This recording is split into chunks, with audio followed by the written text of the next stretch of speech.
Hello, everyone. This is Jeff Davis, Director of the Ohio Department of Developmental Disabilities. I'd like to share a little message with you today, and we'll try and do this continually throughout this health crisis.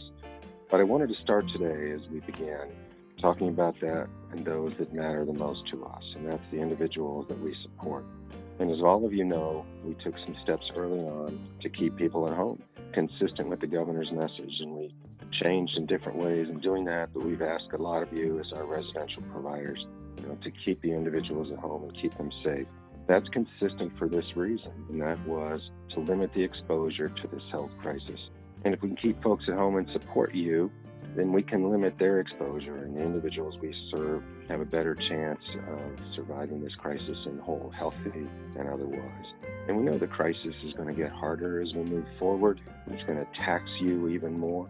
We're going to ask more of you and your particular staff, but there are very specific scientific health reasons for our efforts to stay at home. And we acutely appreciate the taxing nature of this challenge of keeping people at home and encouraging and supporting your direct support professionals as you do that. So we're going to stay with you as you do this. As we learn, you will learn. I'm confident we will see that we've done the best we possibly can throughout this state of emergency. But I can't go any further before I get to that most valued piece of this puzzle professionally, and that is our direct support professionals. And I want to say to you as director that you are never far from my mind. Every moment, in some respects of every day, I understand the sacrifice that you are making, the commitment that you are making to those that we support. And you are coming in and you are engaging and you're doing what we ask of you, and you're doing your job out of your love for those that we serve, out of your professional responsibility. We have asked an enormous amount of you to balance your family and your profession.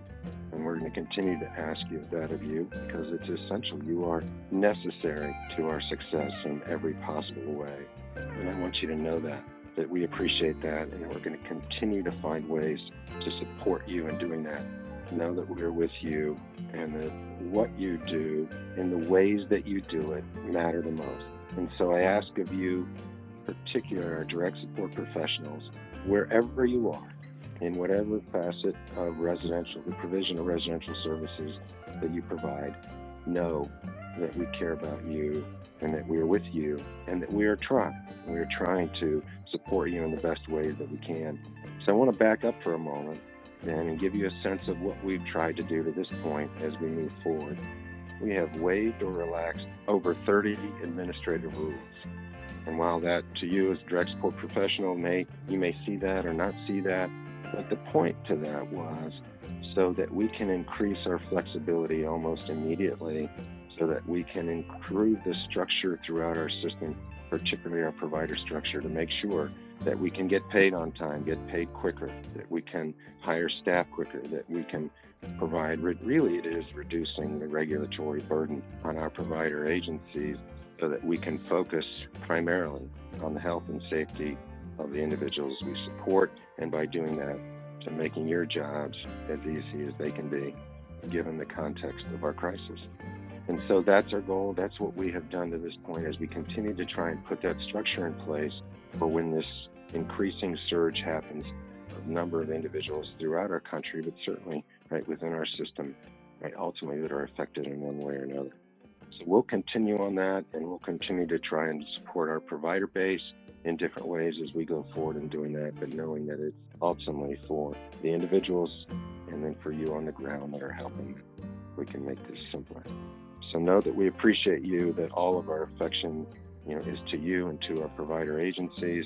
As we move forward, we'll try and share more and more of the message of what we're doing and how we're doing and how we continually try and adapt to this challenge before us. I know that we're going to together make it out of this challenge, make it out. And what I'm seeing on the ground and the kind of creativity and the relationships built, and I can't say this enough to anyone and everyone that is listening to this, relationships matter. Relationships between provider management and direct support, relationships between our counties and our providers, relationships between the state and our county partners. I'm seeing them play themselves out in large measure in ways that I could only hope for, in the way that people are trying to work together and adapt and do this, and we're going to put emphasis on strengthening those relationships and keeping those relationships solid in the midst of all this challenge. So know that we care about you. Know that we are always thinking about you. I'll continue to communicate with you in messages like this regularly, and we will find other venues and creative ways